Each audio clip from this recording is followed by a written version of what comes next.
Want to know how I turned this Raspberry Pi 4 into a travel NAS and includes a Plex server?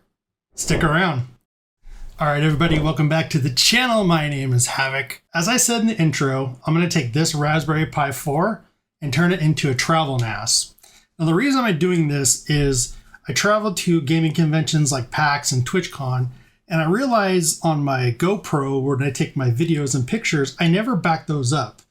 That includes vacations. So if I go, to Canada or go camping or something, I have my GoPro, I have my good camera. I never even think about backing that stuff up off the card while I'm traveling.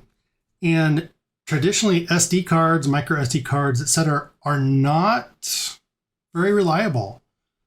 So I would lose all that content.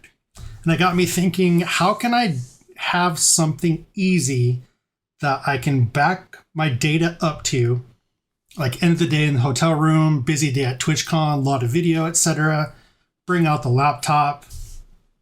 And instead of backing it up directly to the laptop, how can I have it on a server and have that server maybe back up to the cloud or back up to a device at home in case for some reason the laptop breaks, gets stolen, etc. I want to make sure I have multiple copies of this video because a lot of times those are once in a lifetime type, events. So what we're going to do today is take a Raspberry Pi 4, get it all set up, get some added storage on it, and look at how we can have it automatically back up to a device at home or the cloud, as well as install Plex Media Server on it. That way, on the road, when we don't have the great Wi-Fi in the hotels, we can still watch some of our shows and etc. Before we get into it, we need to talk about today's sponsor, and that's Private Internet Access. This video is sponsored by Private Internet Access. If you are somebody who uses public Wi-Fi at hotels while traveling or at coffee shops, all of your data is transmitted across an unencrypted network. That's where PIA comes in. All of your data is hidden and protected on their private infrastructure. PIA has a no-log policy, so all of your data activity is seen by you and you alone. PIA allows you to change your IP address to one of over 80 countries as well as all 50 US states. This comes in clutch for the gamers out there looking to connect to multiplayer servers in different regions or countries. Sign up to the link in the description of this video to get 83% off and 4 extra months for free. This deal comes out to about $2 a month. Thank you to Private Internet Access for sponsoring this video. As you can see, I have everything laid out here. When I started designing this project, I reached out to my partner, Kingston HyperX, and they sent me a 2 terabyte NVMe drive.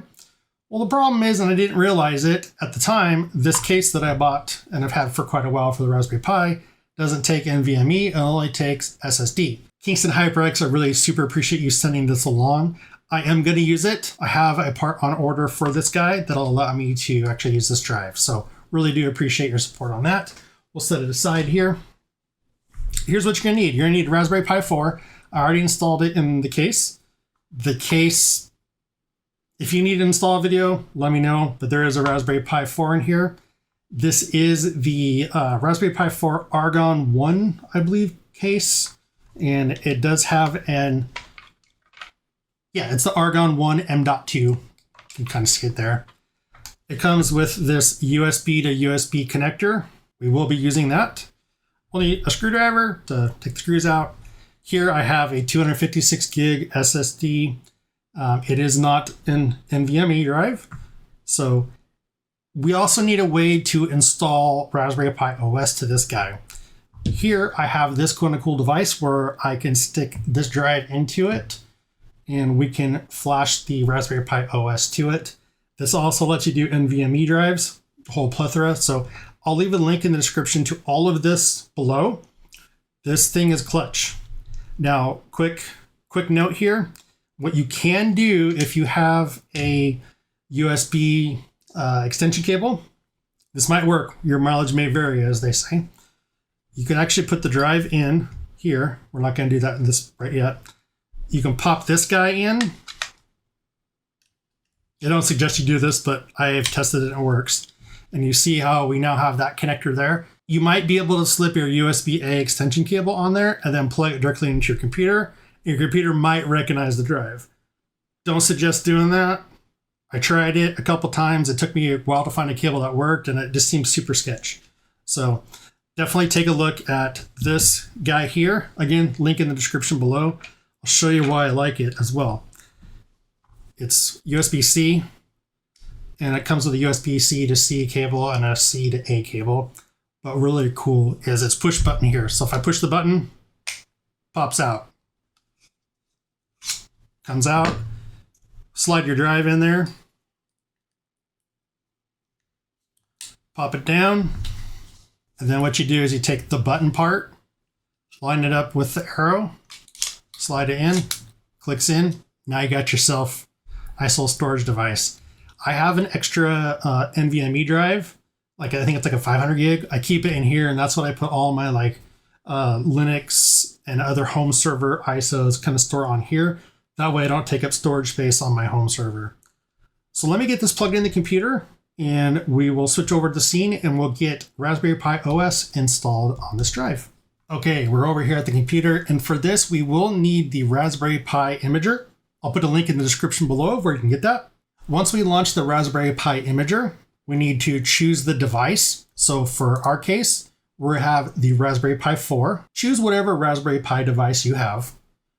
For our operating system, we're going to go to Raspberry Pi OS Other, and then we want the Raspberry Pi OS Lite 64-bit. So choose that. Now we need to choose our storage.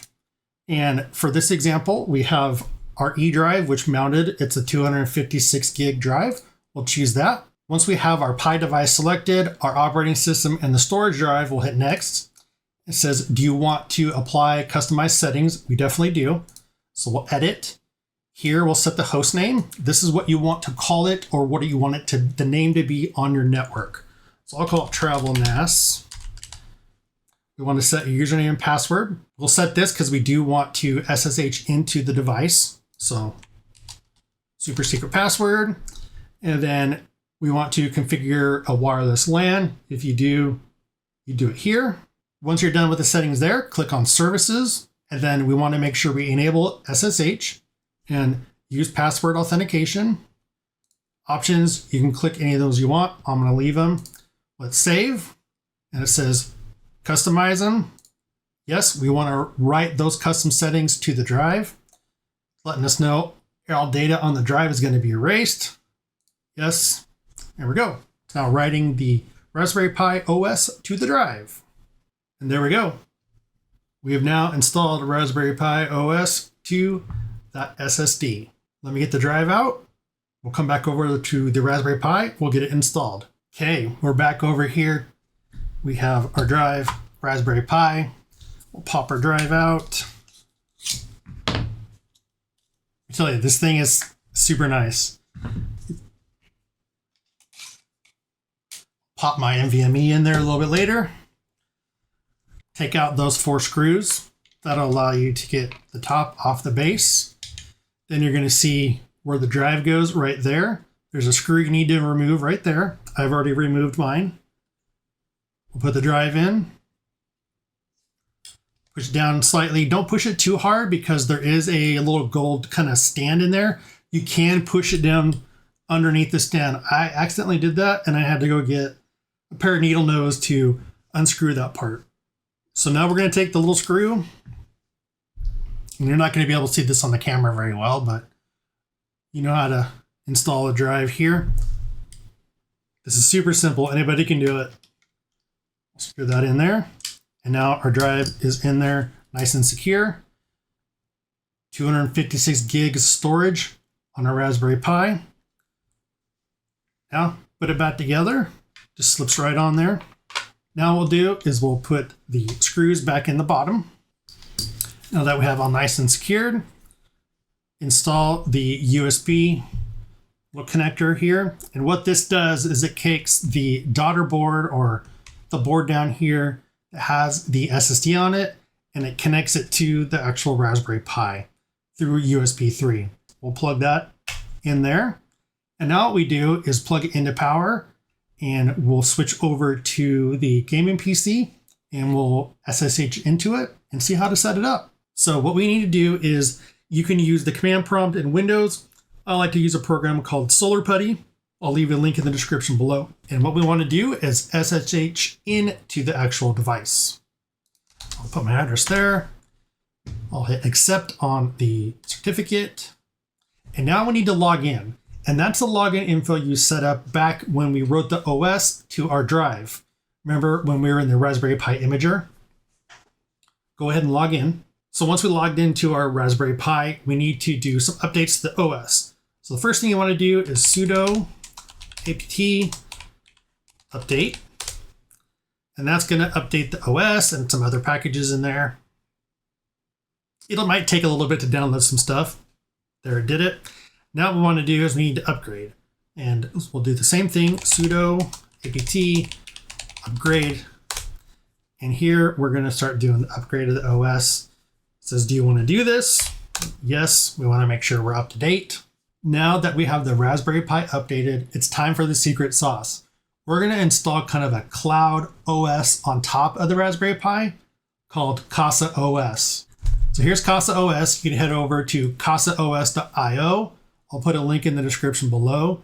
This is by the people that make the Zima board and the Zima blade, the Zima cube. As you can see on the screen here, they're doing a Kickstarter for. What we're looking for is this curl command right here. And it has a really easy copy here. And we're going to paste that back into the Raspberry Pi. Copy this curl command here. Now let's head back to our terminal session. And back over here on the terminal, we're going to paste this and hit enter. And then here we go. It's going to go into Casa OS. It's making sure all the stuff is good. Going to start downloading and installing Casa OS on top of the Raspberry Pi. Now Casa OS is done installing. You can see there's no issues. We need to do here's what it says on the screen. We need to open our web browser and visit the IP address. It says, welcome to Casa OS. Let's create your own account. So here as we create our main account, go and enter in your username, password, all that stuff. Welcome to Casa OS. First thing we want to do is come into the files here. And here's where we can set up all of the folders we want to store our media. So we can have documents. As you can see, it comes default with app data, documents, downloads, gallery, and media. Gallery you can use to store your photos. You could do media, could be your videos, music, TV shows, etc. Now we can go back over to the desktop and we want to install a couple items here. So we'll go into the App Store and we want to install something called SyncThings. So we'll call it Sync. You see SyncThing here. We'll install that. We can do continue in the background. Well, welcome to the next day. I spent a lot of time recording this beginning part of the video late at night and had to go to bed. Now, if we open up SyncThing, yours might go directly into the program. For me, I set up a username and password, so I need to go ahead and log in. And when you fire SyncThing up, the first thing it's going to show you is default folder unshared. And to get your files synced, you want to click this add folder option and go through the wizard, choose whatever folders you want to sync to your other device. I have two, like we talked about, photos and videos. Then what you want to do is you need to have a remote device to sync your files to. So again, my example, I have a Synology NAS. All you have to do is click add remote device, go through the wizard. It's super easy. They make it way simple. And the great thing is it just works over the internet. You don't have to have like a special VPN set up or anything. They just find each other magically. It's pretty great, actually. Once you have that all set up, you're going to see everything says up to date. And what that means is everything is all synced up. Perfect. Exactly what we want. So let's test it out. All right, so let's go ahead and test this out. What I'm going to do is I'm going to copy a file. Over here on the left side of the screen is the Travel NAS. I'm accessing it via the network share from my Windows machine. On the right side is my Synology NAS. I'm also accessing that via network share in Windows. I've created a directory on my Synology NAS called Travel NAS. And what's going to happen is when I copy a file into the Travel NAS on the left side, we'll see it also pop up in the Synology NAS. That's SyncThing copying that file or syncing it from the Travel NAS to my Synology NAS. So let's go into videos here, and we'll go into videos here. And what I'm going to do is I'm going to copy just one of the files that I've created with recording this video here. So let me drag this. We'll do a 383 meg file. I'm going to copy it here into the videos folder of the Travel NAS. I do have a video coming out of this really cool device that I will be using in hotels. This is a new travel router I'm going to try out. And it's going to set up a VPN and everything, and it has VPN capabilities and everything. And this is what I plan to use whenever I travel. So stay tuned for a video with this device. So we have the file copied to the Travel NAS on the left side, and you can see on the right side, we already see it popping up on the Synology NAS. SyncThing is doing its work. And there you go. You now see on the right side there, that file copied over automatically from our Travel NAS to our Synology NAS. If I open it up, see, opens and plays no problem. If I open up the left one, open, I pause it so you don't have to hear everything. But that's it. That's what you do. Another really neat thing you can do with Casa OS and SyncThing is there's a mobile app for SyncThing. And what you can do is install it on your phone and connect it here to your Travel NAS. So let's say you're taking a bunch of videos and pictures and stuff via your phone, not like a GoPro or a different camera. You can connect it here to SyncThing, and it will sync your files from your phone to whatever remote device. You might be thinking, why would I want to do that? I have Google Photos or whatever cloud service that automatically backs it up. You're right, that's great. But then what you have to do when it comes to editing stuff is you also need to then download it again to your computer when you get home. With SyncThing, you can just have it send the files from your phone directly to your editing computer. So you cut out the step of having to download them from Google Photos. Now, you should still have that sync from Google Photos or whatever turned on, right? So you have that backup. But this is a great way to then just send those files directly to your editing setup. One less step for editing makes it way, way easier. So that is how I'm setting up my Travel NAS as a content creator for when I go to conventions. Now what I want to do is set up Plex so we have the media server where we can watch our shows, etc. while we're on the road. So we want to go back to the App Store in Casa OS, and we're going to install Plex. You can search it, or you see right here, we have Plex. You can read about it if you want. If you are not a Plex user, you can use a product called Jellyfin. I've never used Jellyfin, but it's basically Plex, but kind of open source and stuff like that. I might do a video later on Jellyfin. I'm just not familiar with it yet.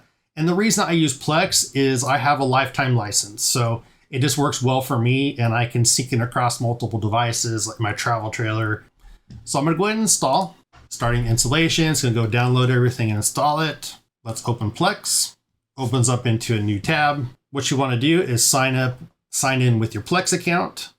So I'll go ahead and sign in. Start going through the wizard it gives you. Name this Plex server whatever you want it to be, and that's going to show up on your dashboard in Plex if you have multiple setups. So I've got one at home, and we're going to call this one, I'm just going to call it Travel Plex. Now it's time to organize our media. So I'm going to click on Add Library, and we'll start with movies. Then whatever you want it to be named here, they default to movies. Then we'll go over to Add Folders, browse for media, and it's going to look here locally on your drive. Over here back in Casa OS, I wish they had a dark mode. You can go into the media folder, and you see they already have movies, music, TV shows created.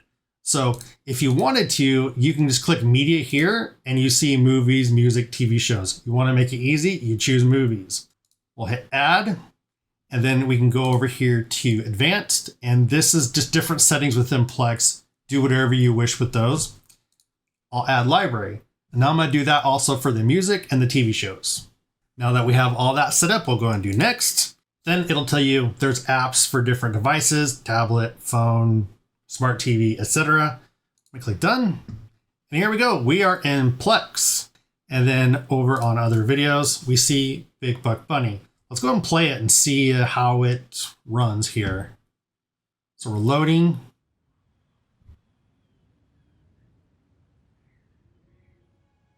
think we're okay so far. Let's mute it just so it doesn't kind of come out there.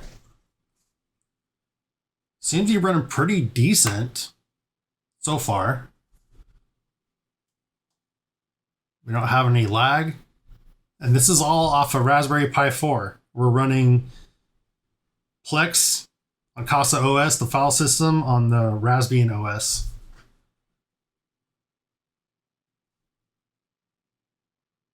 Way cool.